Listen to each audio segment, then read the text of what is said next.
Bonjour, je suis Laleh Améry et le sujet de cette vidéo est aller de l'avant après une rupture ou un divorce. Il n'est certainement pas facile d'aller de l'avant après une rupture ou un divorce et ce sujet m'a d'ailleurs été suggéré par une personne qui a visionné mes vidéos sur YouTube.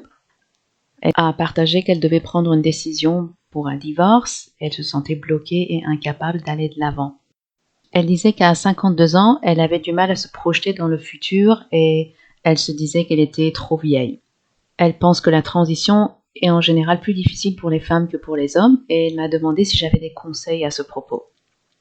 Il est vrai que passer par une période de transition n'est pas une expérience très agréable et j'ai d'ailleurs déjà parlé de ce sujet à la fois sur mon blog et dans la vidéo YouTube qui était associée.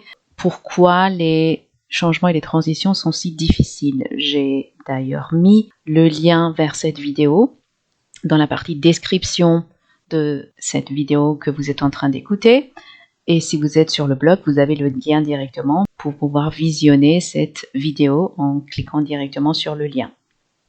Mais les obstacles et les difficultés que chacun de nous peut rencontrer sont différents et dépendent de la personnalité de chacun, de son historique de trauma et surtout de son enfance et des programmations subconscientes négatives qui ont été activées par rapport à la situation en question, par rapport à la situation ou le problème que vous devez résoudre. Il est important donc de trouver les causes cachées de la situation. Pour la raison que je viens de citer, il n'y a pas de conseils généraux qui conviennent à tous, mais un travail individualisé à faire en séance pour trouver les causes cachées qui provoquent ces blocages et pour les dissoudre. Ces causes sont les bénéfices secondaires que vous avez à rester dans le blocage. J'ai parlé des bénéfices secondaires dans plusieurs vidéos si vous suivez les vidéos sur YouTube et les articles du blog. Même si consciemment vous voulez vous libérer de ce problème, mais ce n'est pas le cas au niveau de votre subconscient.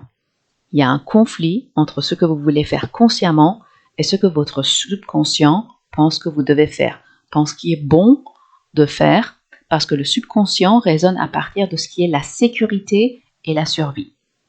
Donc, garder ce problème et ce blocage fait quelque chose pour vous, au point de vue subconscient, qui est important de conserver. Et tant que cela n'a pas été identifié et résolu, votre subconscient ne vous permettra pas de vous libérer du blocage. Je vais donner un exemple pour mieux expliquer la situation et je prends en général l'exemple du poids parce que c'est très facile à comprendre.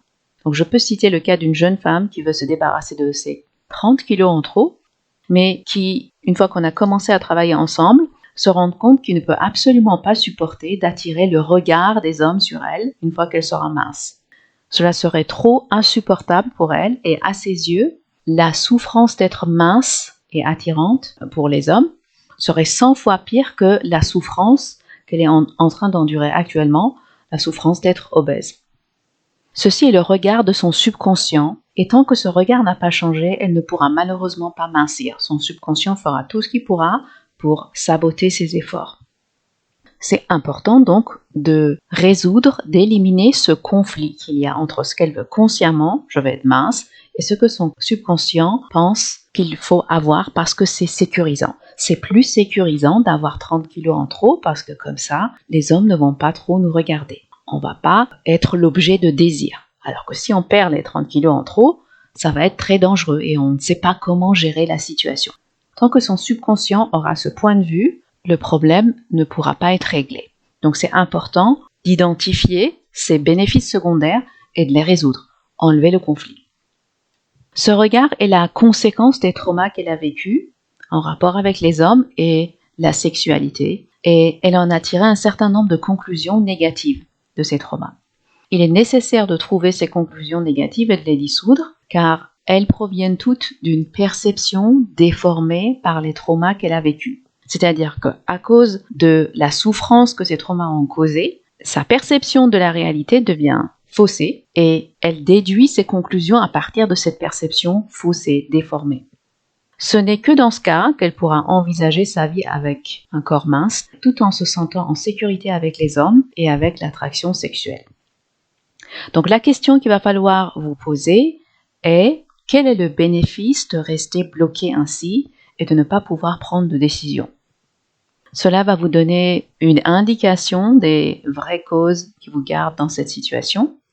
Mais libérer ces blocages demande un travail qui peut se faire que dans le cadre d'une séance, car il y a à la fois beaucoup de complexité et aussi une autre barrière qu'on appelle l'autosabotage, qu'il est difficile de vaincre seul. Ensuite, un autre aspect de la solution que moi je propose est l'homéopathie, c'est-à-dire utiliser les remèdes homéopathiques pour pouvoir justement se remettre d'une rupture et d'un divorce. L'homéopathie peut être d'une grande aide pour vous permettre d'aller de l'avant. Il y a 3 remèdes homéopathiques qui peuvent vous aider dans ce cas-là. 3 remèdes que moi je vais proposer aujourd'hui. On peut de manière générale trouver probablement plus, mais pour cela, il faut évidemment avoir plus d'informations sur chaque personne. C'est très individualisé, encore une fois. On ne peut pas donner des conseils génériques à tout le monde. Le premier remède est Ignatia, I-G-N-A-T-I-A.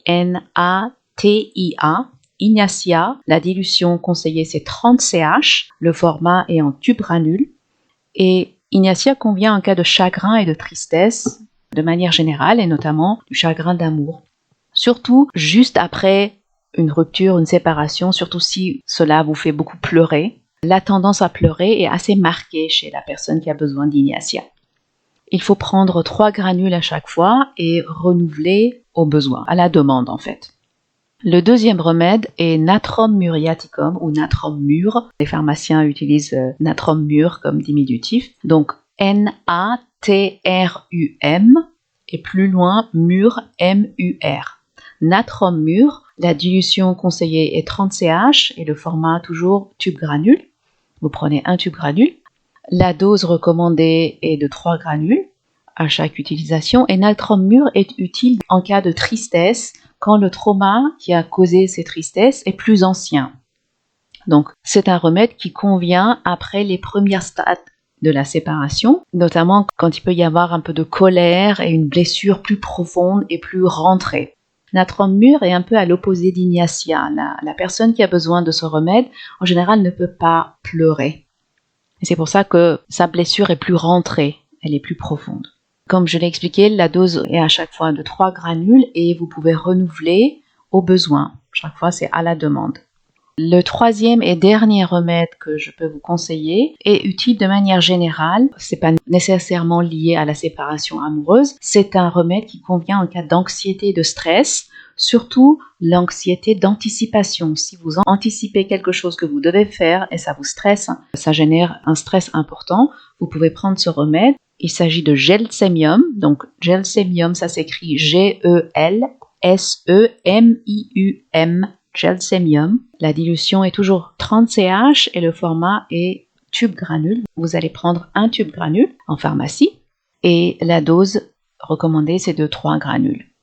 Donc vous pouvez soit mettre les 3 granules directement sous votre langue, soit les dissoudre dans un petit peu d'eau chaude et boire cette solution.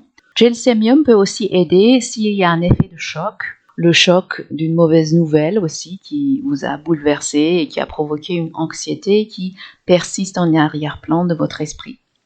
Voici les 3 remèdes génériques que je pouvais aussi suggérer pour vous accompagner dans ces phases de séparation, pour pouvoir passer par cette période de transition et de changement. Il faut noter que ces suggestions ne peuvent pas remplacer une consultation homéopathique qui prendra en compte la totalité de votre état émotionnel et mental, pour prescrire un remède qui couvre votre état général dans sa globalité. C'est très important. C'est pour cette raison-là, en fait, que la consultation homéopathique est davantage personnalisée et donc le remède qu'on choisit va être plus approprié et va mieux répondre à vos besoins. Si vous voulez bénéficier de mon aide pour aller de l'avant plus rapidement après la séparation, vous avez aussi la possibilité de faire des séances en ligne, que ce soit des séances de clarification de cohérence thérapie, qui peuvent être des séances d'1 heure ou d'1 heure et demie, ou des consultations homéopathiques. Vous pouvez visiter mon site chemindesource.com, le volet séances. Vous allez choisir commander une séance et vous allez voir l'ensemble des séances que je propose et vous pouvez les commander directement En cliquant sur le lien commandé, vous serez dirigé vers un questionnaire qu'il va falloir remplir avec les informations demandées et ensuite vous serez automatiquement dirigé vers le site de PayPal pour effectuer le règlement de la séance. J'espère que ces informations ont pu vous aider et qui peuvent vous apporter quelques outils supplémentaires pour passer par cette période certainement complexe avec beaucoup de challenges. Et je vous souhaite bon courage et j'espère que vous allez pouvoir vous remettre très rapidement de cette situation, de ce changement et envisager une vie future heureuse. À bientôt.